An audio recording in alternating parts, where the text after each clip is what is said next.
Napaanak ang isang ginang sa tricycle sa Pagadian City. Nagkataon namang kasunod lang nila noon sa kalsada ang isang babaeng pulis. Kaya to the rescue siya sa buntis. Yan at iba pang balita sa Mindanao, hatid ni Sheila Vergara Rubio.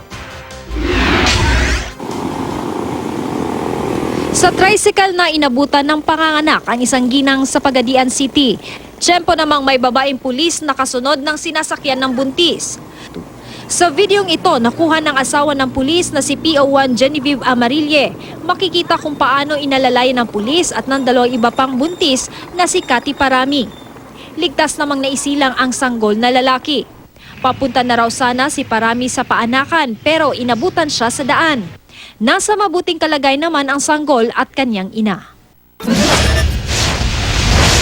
Isang bala ng mortar ang nakita ng mga batang naglalaro sa tabing ilog sa barangay Kalasuyan, Kidapawan City. Pinagpasa-pasahan pa raw ng mga bata ang bala dahil inakala nilang bola ito. Pero isang opisyal daw ng barangay ang sumita sa kanila at agad itinawag ang tungkol dito sa mga otoridad. Agad na rumisponde ang Kidapawan Police at Explosive Ordnance Disposal Team. Sa pagsusuri ng EOD, hindi na raw maaaring sumabog ang bala. Pero umaapila ang mga opisyal na sakang may makita silang bagay na gaya nito, agad itong ipagbigay alam sa kanila. Arestado ang isang lalaki matapos maaktuhang gumagamit umano ng iligal na droga sa Coronadal City, South Cotabato.